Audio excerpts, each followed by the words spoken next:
અભિનંદન આપું છું આ સંસ્થાને. જે સૌ લોકો આ સેવા સાથે સંકળાયેલા છે, તનમન ધનથી એમાં પોતાનો ફાળો આપી રહ્યા છે, એ સૌ પણ અભિનંદનને પાત્ર છે. કારણ કે આ એક વિશિષ્ટ પ્રકારની સેવા છે જે બધી જગ્યાએ આપણને જોવા મળતી નથી. અને એટલા માટે એમાં જે લોકોએ આ મહાન સેવા યજ્ઞમાં પોતાની આહુતિ આપી રહ્યા છે એ બધા જ ધન્ય છે, બધા જ અભિનંદન પાત્ર છે. અને બધા પર ઈશ્વરની કૃપા અવશ્ય વરસશે, એમાં કોઈ શંકાને સ્થાન નથી.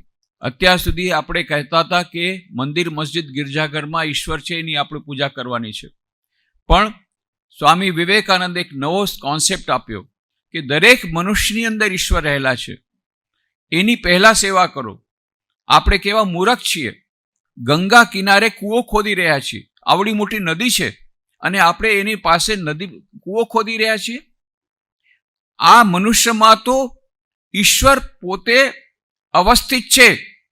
આપણે મૂર્તિમાં તો પ્રાણ પ્રતિષ્ઠા કરવી પડે, પણ આ મનુષ્યમાં તો પ્રાણ પહેલેથી પ્રતિષ્ઠિત છે, જીવતા મનુષ્ય છે. એની અંદરના ઈશ્વરને શા માટે તમે પહેલા સેવા નથી કરતા? હું તમને નવા મંત્રો આપું છું જે આજના યુગ માટે અત્યંત મહત્વના છે. એ કયા મંત્રો? દરિદ્ર દેવો ભવ, રોગી દેવો ભવ. રોગી નારાયણની સેવા કરો, દરિદ્ર નારાયણની સેવા કરો. તમે ખરેખર અભિનંદનને પાત્ર છો. બહુ ધૈર્યની આવશ્યકતા હોય છે. આવા બાળકોને ઉછેરવા અને પ્રેમ આપવો, ધીરજથી એની સંભાળ રાખવી અને કેટલી બધી વિકટ પરિસ્થિતિની અંદર એમને સંભાળ રાખીને એમને બધા આગળ વધારવા અને પાલન પોષણ કરવું કોઈ નાની સૂની વાત નથી. જેટલા અહીંયા વાલીઓ બેઠા છે બધાને હું વંદન કરું છું, એમની સમર્પિત બુદ્ધિને વંદન કરું છું, એમને ખાસ અભિનંદન આપું છું કે તમે બહુ મહાન કાર્ય કરી રહ્યા છો. જે આવતીકાલની જનરેશનને જે લોકો આવી રીતે દુઃખ ભોગવી રહ્યા છે એને પણ તમે તૈયાર કરી રહ્યા છો. ઘણા લોકો કહે છે કે અમને શા માટે આવા બાળકો આવ્યા, પણ એનું એક પોઝિટિવ થોટ છે કે કદાચ ભગવાનને એમ લાગ્યું હશે કે તમે વધારે સારી સંભાળ કરી શકશો. બીજા ઉપર ભગવાનને કોન્ફિડન્સ નહોતો, તમારા ઉપર કોન્ફિડન્સ હતો કે આ લોકોને બાળકો આવા હશે એને ધૈર્યપૂર્વક રાખી અને ઉછેરી શકશે, એટલા માટે તમારે ત્યાં એમને બાળકો મોકલા એ સેવા કરવા માટે. ખલીલ જિબ્રાન કહે છે, your children are not your children, they have come through you, they are God's children. એ તો દેવ શિશુ છે, એ તમારા બાળકો નથી, ભગવાનના બાળકો છે. તમને સાર સંભાળ કરવા માટે થાપણ રીતે આપવામાં આવ્યા છે. એની જેટલી બની શકે એટલી સારામાં સારી રીતે તમે એની સેવા કરો અને એમાં તમે ધન્યતા અનુભવો, કારણ કે એની અંદર પણ ઈશ્વર રહેલા છે. એ બાળ ગોપાળની સેવા કરી અને તમે પણ ધન્ય થશો. અને જીવનનો જે ઉદ્દેશ્ય છે એ તો સેવા કરવાનો જ છે. જે બાળકો બેઠા છે એ લોકોને હું એટલું જ કહીશ કે તમારે એક વિશેષ પ્રકારનો રોગ છે, ખરેખર દુઃખ તો થતું હશે, પણ આ દુઃખ કોને થાય છે? આપણે કોણ છીએ? આના ઉપર આપણે દેવાનું છે. સ્વામી વિવેકાનંદે અમેરિકામાં ગયા હતા, શિકાગો વિશ્વ ધર્મ સભામાં પોતાનું ભાષણ આપ્યું હતું, ઐતિહાસિક ભાષણ 11મી સપ્ટેમ્બર 1893ના. ત્યારે 7,000 લોકો ઊભા થઈ ગયા અને 2 મિનિટ સુધી તાળીઓ વગાડી જ્યારે સ્વામીજી કહ્યું sisters and brothers of America. એ તો બધા જાણો છો, પણ એના પછી શું કહ્યું એને હું આજે કહેવા માગું છું. કારણ કે એ સંદેશો જે સ્વામી વિવેકાનંદે અમેરિકામાં શિકાગો ધર્મસભામાં આપ્યો હતો, એ સંદેશો આજે આપણને બધાને ખૂબ જ એની આવશ્યકતા છે. જ્યારે બધા ડિપ્રેશનમાં આવી ગયા છે, ટેન્શનમાં આવી ગયા છે, સ્ટ્રેસ મેનેજમેન્ટ બહુ મોટી વસ્તુ થઈ ગઈ છે, તણાવનો જમાનો આવી ગયો છે, ટેન્શનનો જમાનો આવી ગયો છે. અને વિશેષ કરીને જ્યારે આવા બાળકો હોય ઘરમાં તો વધારે ટેન્શન હોય, તણાવ હોય. એવે વખતે સ્વામી વિવેકાનંદે એ વખતે અમેરિકાના લોકોના મનમાં ટેન્શન હતું. એ લોકો એમ સમજતા હતા કે અમે દુર્બળ છીએ, નિર્બળ છીએ, અમે પાપી છીએ અને અમારો કોઈ ઉદ્ધાર નહીં થઈ શકે. એવે વખતે સ્વામી વિવેકાનંદે એ લોકોને વેદાંતનું અમૃત પીવડાવ્યું હતું. અને પછી સ્વામી વિવેકાનંદ, હે અમેરિકાવાસી ભાઈઓ બહેનો, let me call you by the sweet name. હું તમને આ જ નામથી સંબોધન કરવા માંગુ છું. કયા નામથી? અમૃતસ્ય પુત્રાહ. તમે તો અમૃતના સંતાન છો, શાશ્વત સુખના ભાગીદાર છો. તમે ભલા પાપી? વેદાંત ક્યારે પાપની વાત સ્વીકાર કરતો નથી. વેદાંત ભૂલની વાત સ્વીકાર કરે છે. અને સૌથી મોટી ભૂલ તો તમે ક્યારે કરો છો? જ્યારે તમે કહો છો કે હું પાપી છું, હું દુર્બળ છું, નિર્બળ છું. નહીં નહીં નહીં.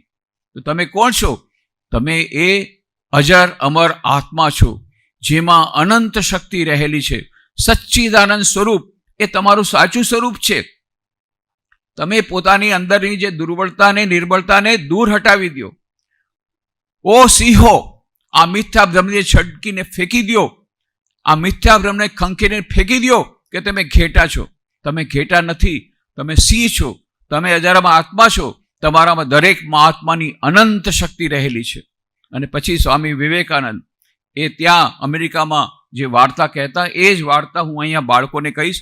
આ વાર્તા તમે યાદ રાખશો તો તમારા જીવનમાં જે અત્યારે સંઘર્ષ કરી રહ્યા છો એને બહુ બહાદુરીપૂર્વક એ સંઘર્ષ તમે કરી શકશો. હિંમતપૂર્વક એનો સામનો બધી વસ્તુઓનો સામનો કરી શકશો, પરિસ્થિતિઓનો સામનો કરી શકશો. એમના માતા પિતાઓ, વાલીઓ પણ આને યાદ રાખે અને બાળકોને આનો સંદેશો દરરોજ યાદ દેવડાવે. આ વેદાંતનો સંદેશો શું સંદેશો છે? કે આપણે શરીર નથી, આપણે મન નથી, બુદ્ધિ નથી, ચિત્ત નથી, અહંકાર નથી. એની અંદરમાં જે આત્મા છે, દિવ્ય આત્મા, જેમાં અનંત શક્તિ રહેલી છે, એ મારું સાચું સ્વરૂપ છે. ડાયાબિટીસ 1 હોય કે 2 હોય, કોને થાય છે? ડાયાબિટીસ કોને થાય? શરીરને થાય કે આત્માને થાય? બોલો, શરીરને કે આત્માને? આત્માને કોઈ ડાયાબિટીસ થતો નથી. આત્મા અજર અમર આત્મા છે, અજન્મા છે. અજર અમર આત્મા સચ્ચિદાનંદ સ્વરૂપ એ આત્માનું સ્વરૂપ છે.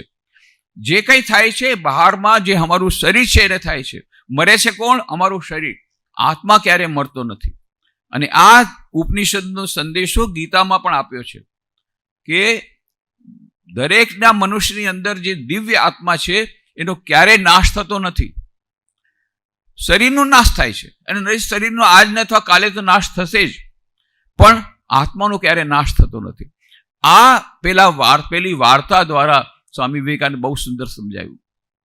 વાર્તા એવી છે, એક સિંહણ હતી, એ જંગલમાંથી જતી હતી અને ત્યારે ઘેટાનું દળ એ ત્યાંથી પસાર થતું હતું. સિંહણે શું કર્યું? એ ઘેટાના દળને પાર કરવા માટે સિંહણે છલાંગ લગાવી, કૂદકો માર્યો. સિંહણે જ્યારે કૂદકો માર્યો તો એ ગર્ભવતી હતી, એના પેટમાં એક બચ્ચું હતું, એ ઘેટાના દળમાં પડી ગયું. હવે સિંહણ તો પેલી પાર જઈને તરફડિયા મારવા લાગી, કારણ કે ગર્ભપાત થઈ ગયો હતો અને પછી મરી ગઈ. હવે આ સિંહણનું નાનું બચ્ચું રડવા માંડી ગયું. કેમ? કારણ કે એની મા મરી ગઈ હતી. એટલે ઘેટાની માને દયા આવી, ઘેટાની માએ એની લાલન પાલન શરૂ કર્યું. હવે આ જે સિંહણનું બચ્ચું શું કરે છે? ઘેટા સાથે જાય છે. ઘેટા શું ખાય? ઘાસ. તો આ પણ ઘાસ ખાવા માંડી ગયું. ઘેટા સાથે જાય છે, ઘેટા સાથે રમે છે, ઘેટા સાથે ઘાસ ખાય છે. અને ઘેટા શું બોલે? બે બે. આ પણ બે બે કરવાનું શરૂ કરી દીધું. આવી રીતે મોટું થઈ ગયું. ઘણા વખત પછી એ જંગલમાં એક બીજો મોટો સિંહ આવ્યો. એણે જોયું દૂર રસ્તા પરથી કેટલા બધા ઘેટા જાય છે, બે બે બે કરતા કરતા. અને પાછળમાં એક નાનકડો સિંહ જાય છે, એ પણ બે બે કરે છે. મોટા સિંહને નવાઈ લાગી, અરે આ સિંહ થઈને બે બે કરે છે. એટલે નજીક આવ્યો કે આ જોવા માટે છે શું. અને મોટા સિંહને જોઈને બધા ઘેટા એટલા બધા ગભરાઈ ગયા, બે બે બે બધા ભાગવા માંડી ગયા. પેલો નાનકડો સિંહ પણ બે બે બે એ પણ ભાગવા માંડી ગયો. પેલા મોટા સિંહ બોલે, એ તું ક્યાં જાય છે? અરે આ લોકો બધા ઘેટા છે, હું સિંહ છું એટલે ડરે છે. તું તો મારી જેમ સિંહ છો, તું મારથી કેમ ડરે છે? નાના સિંહે શું કહ્યું? બે બે બે, હું તો ઘેટું છું, ઘેટું. રડવા માંડી ગયો. મોટા સિંહે કહ્યું, મૂરખ, સિંહ થઈને તું પોતે ઘેટું બોલે છે? તું સિંહ છો, સિંહ. તો પેલો નાની હજી રડવા માંડી ગયો, બે બે બે, હું તો ઘેટું છું, હું તો ઘેટું છું. હવે મોટા સિંહને બહુ ગુસ્સો આવી ગયો. પકડી લીધો એને. પકડી ઢસડીને એક તળાવને કાંઠે લે, જો આ તળાવના પાણીમાં જો તારો પડછાઈ જો, મારો પડછાઈ જો. તારો ચહેરો મારા જેવો છે, સિંહ જેવો કે ઘેટા જેવો? નાનકડા સિંહજી, હા મારો ચહેરો તો સિંહ જેવો છે. બસ સમજી ગયો, તું સિંહ છો, ઘેટું નથી. હવે આ બે બે કરવાનું બંધ કર, ચાલ ચાલી સાથ જંગલમાં આવ. જંગલનો રાજા બની ગયો. હા, જંગલનો રાજા બની ગયો.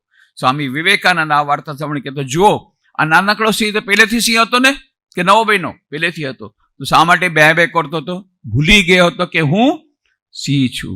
એવી જ રીતે સ્વામી વિવેકાનંદ કહે છે, આપણા દરેકની અંદર દિવ્ય આત્મા છે. શું છે? દિવ્ય આત્મા. પણ તેમ છતાં આપણે શું કહીએ છીએ?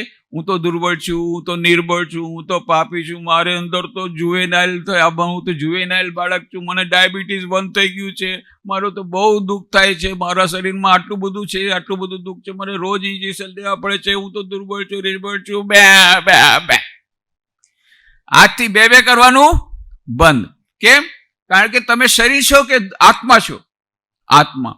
પણ તમારી પાસે શરીર છે, એની જાળવણી રાખવી જોઈએ, પણ એ આત્માનું જ્ઞાન આપણને આવતું નથી. યોગનો અર્થ શું થાય છે? આત્મા અને પરમાત્માનું મિલન. યોગાસન માત્ર નથી યોગનો અર્થ. આપણે એમ કહીએ છીએ ભાઈ ગઈકાલે યોગ દિવસ હતો, આપણે ખૂબ યોગાસન કર્યા. યોગાસન બહુ જરૂરી છે, પણ યોગાસન એ યોગ નથી. યોગનો અર્થ છે જોડાવું. આત્મા અને પરમાત્માનું મિલન એનું નામ છે. તો આપણે યોગ કરવા છે, જ્ઞાન યોગ, ભક્તિ યોગ, રાજયોગ, કર્મયોગ. એ જ્યારે આપણે એનું આચરણ કરીશું દૈનિક જીવનમાં, તો આપણી અંદર જે આત્માની સાથેનું આપણું મિલન થશે, આત્મા પરમાત્માનું મિલન થશે, ત્યારે આપણને સાચું જ્ઞાન આવશે કે હું સિંહ છું, ઘેટું નથી. પણ ત્યાં સુધી આપણે માનીને ચાલવું પડશે, અને આવી રીતે માનીને આપણે પોતાના જીવનમાં આત્મવિશ્વાસ લાવીશું તો જરૂરથી આપણી જીવનની સમસ્યાઓનો તો યાદ રાખવાનું છે. ઓ સિંહો, આ મિથ્યા ભ્રમને ખંખેને ફેંકી દો કે તમે ઘેટા છો.